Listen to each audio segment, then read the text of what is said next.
लड़के वाली मेरी ननद तनु को देखकर जा चुके थे। उनके चेहरे से हमेशा की तरह नकारात्मक प्रतिक्रिया ही देखने को मिली थी। कोई कमी नहीं थी मेरी ननद में।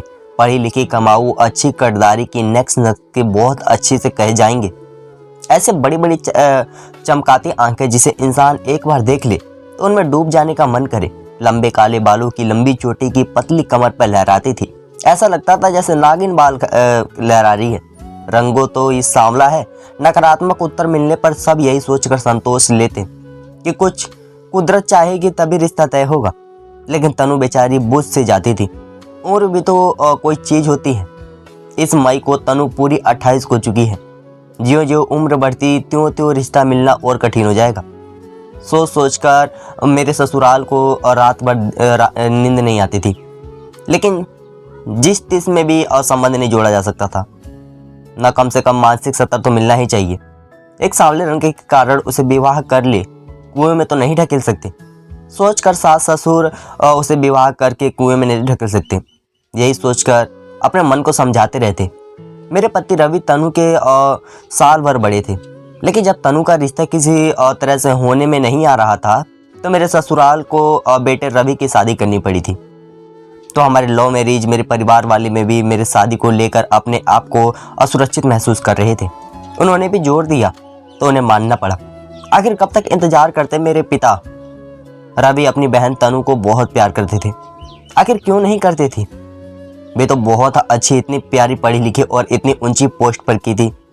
घर में सभी उनका बहुत सम्मान करते थे। रवि ने मुझे शादी के तुरंत बाद ही समझा दिया था, तनु कभी यह मायूस मत होने देना कि वो इस घर का बोझ है। उसके सम्मान को कभी ठेस मत पहुंचानी चाहिए। इसलिए कोई भी निर्णय लेते समय सबसे पहले तनु की सलाह ली जाती थी। तनु भी हमारी बहुत ख्याल रखती थी। मैं अपनी माँ की इकलौती बेटी थी, इसलिए तनु को पाकर मुझे बहुत अच्छा जैसा लगा था। वो मेरी छोटी बहन जैसी थी। तनु भी मुझसे उतना ही प्यार करती थी। हम दोनों आपस में सगी बहनों की तरह रहते थे। मेरे रिश्तेदार, मोहल्ले वाले जब भी हमारे आपस ननद भाभी के प्यार को देखकर लोग आंखें और दांतों तले उंगली दबा लेते थे। ऐसा प्यार हमने कभी नहीं देखा था। एक बार रवि ऑफिस और टूर पर गए थे। काफ़ी हो चुकी थी, रात काफ़ी हो चुकी थी। ससुराल भी गहरी नींद में सो चुके थे। लेकिन तनु अभी ऑफिस से नहीं लौटी थी। जब तक तनु ऑफिस से जाकर खाना खाकर सो जाती मुझे चैन से नींद आती थी। अब भी चिंता के कारण मुझे नींद नहीं आ रही थी। तभी कार के हॉर्न की आवाज़ सुनाई दी। मैंने खिड़की से झांक कर देखा तो तनु से उतर रही थी। उसके बगल में कोई लड़का बैठा हुआ था। कुछ अजीब सा लगा कि हमेशा तो ऑफिस से कैब उन्हें छोड़ने आती है। आज कैब के स्थान पर कार आया है। मैं उसे कौन छोड़ने आया था। मुझे जागता देख उन्होंने पूछा, मोनिका भाभी आप सोई नहीं अभी तक? तुम्हारा इंतजार कर रही थी। तुम्हारे घर लौटने से पहले मुझे नींद कैसे आ सकती है मेरी प्यारी तनु। मैंने उसे गले से बाहें डालते हुए उसके चेहरे पर खोजी नज़र डालते हुए कहा, तुम्हारे लिए खाना लगा दूं? नहीं भाभी, अब ऑफिस में ही खा लिया था। अब आप जाकर सो जाओ। ओके, गुड नाइट तनु, मैंने कहा और सोने चली गई। लेकिन आंखों में नींद कहाँ। दिमाग में विचार आने लगे। कोई तो बात है। पिछले कुछ दिनों से तनु कुछ परेशान और खोई खोई सी रहती थी। ऑफिस की समस्या होती तो वह घर में अवसर बताती। कुछ तो ऐसा था जो अपने भाई, और भाई कम से कम दोस्त अधिक हैं, उससे साझा नहीं करती। यहाँ तक कि मुझे भी कुछ नहीं बताया।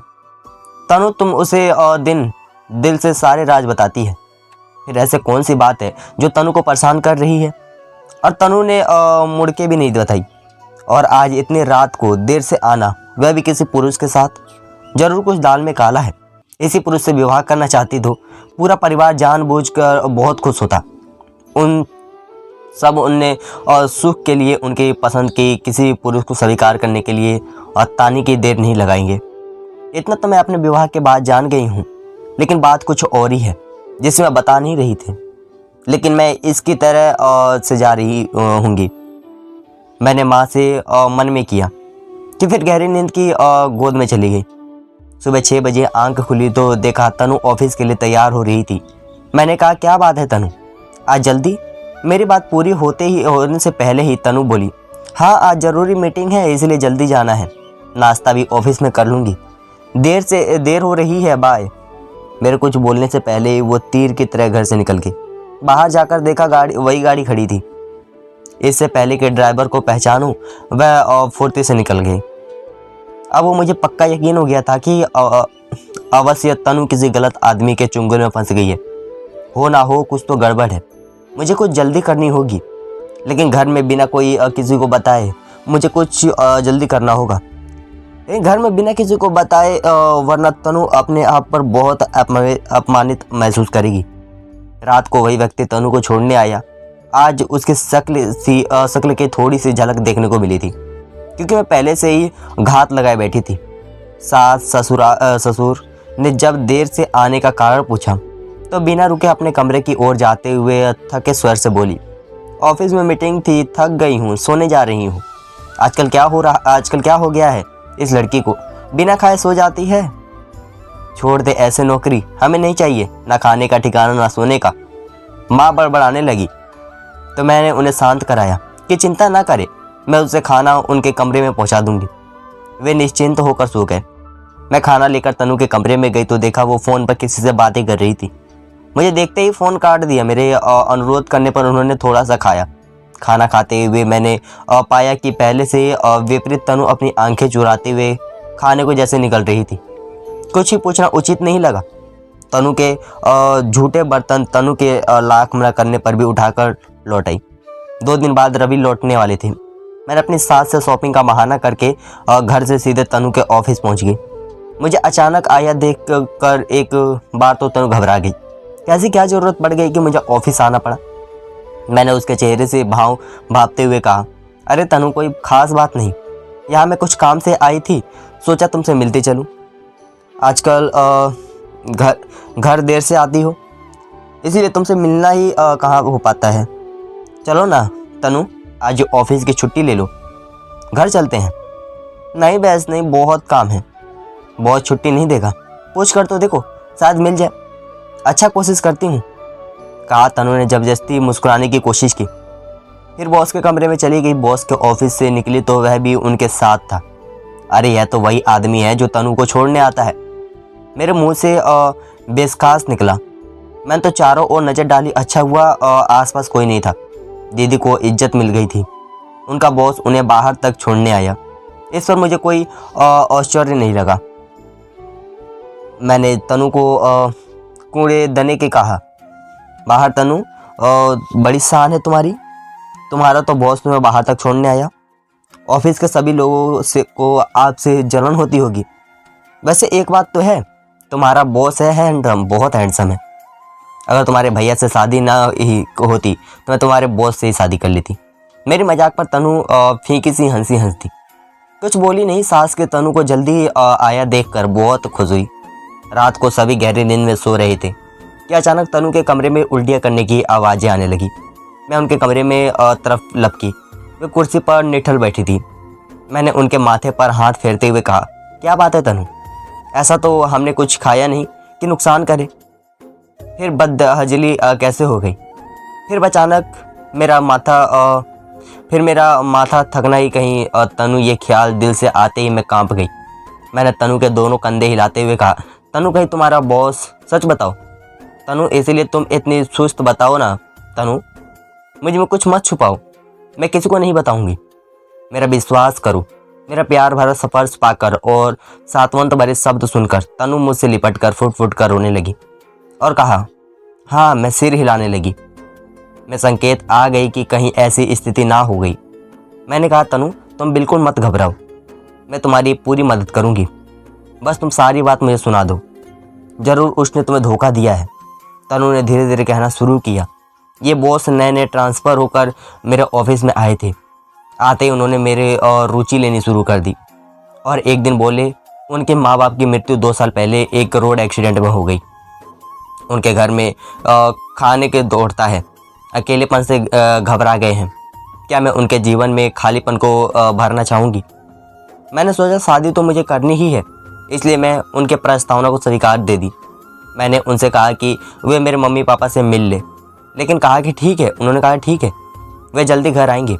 मैं बहुत खुश थी कि चलो मेरी शादी को लेकर घर में बहुत परेशान हैं, सब उनके मिलकर बहुत खुश होंगे।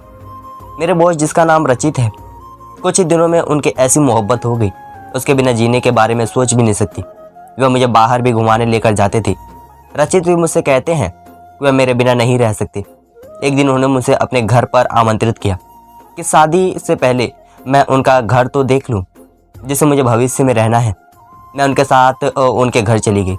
रचित ने मुझे अपना पूरा कर दिखाया। उस समय में हम दोनों अकेले थे और फिर तन्हा घर, तन्हा कमरा हम दोनों की बहक गए। रचित ने मुझे अपनी बाहों में भर लिया और मैं उन्हें इनकार ना कर सकी। शादी से पहले हमारे बीच सब कुछ हो गया। जब होश आया तब मैं बहुत रोई थी, लेकिन उसने मुझे सहारा दिया। तनु तनु कुछ नहीं होगा, हम जल्दी ही शादी कर लेंगे। रचित ने मुझे सोने से लगातार काफ़ी देर तक तसल्ली दी। मुझे थोड़ा सुकून हो गया तो मैं घर आ गई। रचित पिछले दिनों की तरह अब भी मुझसे मिलता रहता है और शादी की बात पर कहता है कि हाँ वह मुझसे ही शादी करेगा। लेकिन पिछले हफ्ते ही मुझे पता चला कि रचित के बच्चे की माँ बनने वाली हूँ। मैंने रचित बताया। रचित खुश होने के बजाय परेशान हो गया। कहने लगा यह बच्चा गिरा दो, मैं अभी शादी नहीं कर सकता, लेकिन वादा करता हूँ शादी तुमसे ही करूँगा। लेकिन मैं बच्चे गिराने के हक में नहीं हूँ। मैं इस मासूम को ज़िंदगी में आने से नहीं मार सकती। और फिर यह मेरे लिए रचित के प्यार की पहली निशानी है। वे कितनी बार रचित को समझा चुकी हूँ कि मैं बच्चा नहीं गिरा सकती, तुम इसको मुझसे शादी कर लो। लेकिन पता नहीं रचित की ऐसी कौन सी मजबूरियाँ हैं जो मुझे शादी के लिए लालमेट कर रहा है। मैंने तनु को गले से लगा लिया और उसे प्यार से समझाया, तनु तुम बिल्कुल टेंशन मत लो, मैं तुम्हारे बॉस से बहुत सी बात करती हूँ। मुझे तो लगता है कि कहीं रचित तुम्हें धोखा ना दे रहा हो। मेरी बात सुनकर तनु ये बड़ी बड़ी आंखों से आंसू आने लगे थे। भाभी ऐसा मत कहो, मैं रचित के बिना मर जाऊंगी। मैंने तनु के होठों पर हाथ रख दिया। पगली, ऐसी कोई बातें मुंह से नहीं निकलते। ऐसा करते हैं, आज मैं ही तुम्हारे साथ ही सो जाती हूँ। फिर हम दोनों एक ही कमरे में सो गए। वह तो शुक्र, क्योंकि रवि कुछ दिनों के लिए अपने ऑफिस से काम से बाहर गए हुए थे। सुबह 8 बजे तक सोकर उठी। घड़ी देखते ही मैं चौंक गई। पता नहीं तनु कब उठकर मेरे पास से चली गई थी। जल्दी से बाहर आई तो मेरे सास ने बताया।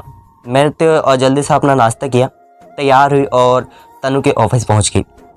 आज मेरी सबसे पहला काम था रचित से बात करना। और जब मैं रचित से कहा कि रचित मुझे तुमसे तनु के बारे में कुछ बात करनी है, तो रचित चौंक उठा। उसने मुझे बहुत ही सम्मान से मुझे अपने कैबिन में बिठाया। और जब मैं रचित के सामने ये सारी बातें रखी तो रचित कहने लगा, तनु को दिल से प्यार करता हूँ, उसके बिना रहने के बारे में सोच भी नहीं सकता, लेकिन मैं अभी उससे शादी नहीं कर सकता। और जब मैंने शादी न करने की वजह पूछी तो रचित ने कहा कि मेरी दीदी अपने ननद के साथ मेरी शादी करवाना चाहती है।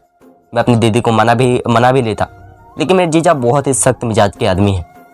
अगर मैंने अपनी दीदी की ननद से शादी नहीं की तो मेरे जीजा मेरी बहन को घर से निकाल देंगे। मैं अपनी बहन का घर बर्बाद नहीं होते हुए नहीं देख सकता। मैं एक अजीब दोहरे पर आकर खड़ा हो गया हूँ। समझ नहीं आ रहा अब घर बचाऊँ या अपनी बहन का। मुझे रचित की मजबूरियाँ समझ आ गई थी। मैंने कहा, तुम एक बार अपनी बहन को समझाने की कोशिश करो, हो सकता है वह तुम्हारे जीजा को मना ले। रचित ने कहा कि मैं अपनी तरफ से पूरी कोशिश कर चुका हूँ। दीदी ने बड़ी चोटी का जोर लगा दिया है, लेकिन मेरे जीजा किसी भी तरह नहीं मान रहे। दरअसल मेरे जीजा की बहन मुझसे मोहब्बत कर बैठी है, लेकिन ये उसकी एक तरफा मोहब्बत है। मैंने कभी उसे इस नज़र से नहीं देखा। मैं घर पर आ गई, लेकिन मैं इतनी जल्दी हार मानने वाली नहीं थी और इस कंडीशन में बिल्कुल भी नहीं थी। अब तनु को कोख में रचित का प्यार पल रहा है। मेरे बातों बातों में रचित से उसी दीदी का घर का एड्रेस ले लिया था और अगले ही दिन उसी एड्रेस पर जा पहुंची। जब मैं रचित की दीदी से बात की तो उन्होंने भी मुझसे वही सारी बातें बताई जो रचित ने बताई थी। जब मैं घर जाने के लिए उठ खड़ी हुई तो रचित की दीदी ने, एक बार मेरे विक्रम से भी मिल ले सकता हूँ, तुमने समझा उसको। आखिरी बार कोशिश करने के इरादे से वहीं सोफे पर बैठ गई। थोड़ी देर बाद विक्रम मेरे सामने आया, लेकिन विक्रम को देख मुझे हैरत का तेज झटका लगा। विक्रम, तुम? मोनिका, तुम यहाँ? मुझे अपने घर पर देखकर विक्रम भी चौंक गया था। दरअसल विक्रम मेरे क्लास फेलो था और मुझसे प्यार करता था, लेकिन मैं तो रवि से प्यार करती थी। और जब विक्रम ने मुझे अपने प्यार का इजहार किया तो मैंने उसे साफ बता दिया कि मैं रवि से प्यार करती हूँ। मेरी बात सुनकर विक्रम का दिल टूट गया। मेरी आंखों में आंसू चमकने लगे थे, लेकिन उसने कहा था, मोनिका मैंने तुमसे सच्चा प्यार किया है, लेकिन प्यार जबरदस्ती का सौदा नहीं है। प्यार तो दो दिलों का सौदा है। अगर तुम मुझसे प्यार नहीं करती तो जबरदस्ती में अपना प्यार तुम पर थोपा नहीं सकता। बस भगवान से यही प्रार्थना करता हूँ कि तुम अपनी ज़िंदगी में खुश रहो। और फिर उसके बाद विक्रम कभी भी मेरे रास्ते में नहीं आया था। आज इतने सालों के बाद विक्रम को अपने सामने देखकर मेरा हैरान होना स्वाभाविक था, और वह भी रचित के जीजा के रूप में। रचित की दीदी चाय बनाने किचन में जा चुकी थी। मैं रचित को सारा किस्सा सुनाया। मेरी बात सुनकर विक्रम के चेहरे का दर्द साफ दिखने लगा। बोला, मेरी किस्मत में भी मेरा प्यार नहीं था और ना ही मेरी बहन की किस्मत में उसका प्यार है। लेकिन पहले मैंने एक बात कही थी कि प्यार जबरदस्ती का सौदा नहीं होता, और आज भी वही बात कहता हूँ। अगर मुझे रजत के बच्चे के बारे में पता होता तो मैं पहले ही अपने कदम पीछे खींच लेता। मैं अपनी बहन को किसी न किसी तरह समझा लूँगा। तुम रचित की और तनु की शादी करवा दो। थैंक्स विक्रम, खुशी से भरे हुए शब्दों में मैंने कहा। मेरी बात सुनकर विक्रम बोला, विक्रम नहीं मोनिका, विक्की कहो, याद है जब कॉलेज के समय तुम मुझे विक्की बुलाती थी? उस समय मुझे बहुत अच्छा लगता था। आज आखिरी बार विक्की कहकर पुकारो। विक्रम की आंखों के कोने गीले हो गए थे। वह बरसों पुराने अपने प्यार को अभी भूल नहीं पाया था। थैंक यू विक्की, विक्रम के मेरे लिए इतना कुछ किया। मेरी उसकी आखिरी इच्छा तो पूरी कर सकती थी। घर आकर मैं सुकून से लेट गई। अब मुझे कोई टेंशन नहीं थी। अब मुझे कोई टेंशन नहीं थी। मैंने तनु को भी नहीं बताया था कि तनु को सरप्राइज़ देना चाहती थी। और फिर अगले ही दिन रचित की दीदी रचित का रिश्ता लेकर हमारे घर आ चुकी थी। तनु को तो विश्वास ही नहीं हो रहा था। उसे अभी विश्वास में मेरी ओर देखा और मेरी आंखों में चमकती शरारत को देखते हुए सब कुछ समझ चुकी थी। रिश्ता डन हो गया। रचित की दीदी ने शादी की तारीख 1 हफ्ते बाद की रखी थी, क्योंकि रचित की दीदी को भी पता था कि तनु माँ बनने वाली है। तनु खुशी से रोते हुए मुझसे लिपट गई और बोली, भाभी मैं भगवान से प्रार्थना करती हूँ कि आप जैसी भाभी हर ननद को मिले। 1 हफ्ते बाद ही तनु की शादी हो गई और आज तनु एक खुशहाल जिंदगी गुजार रही है।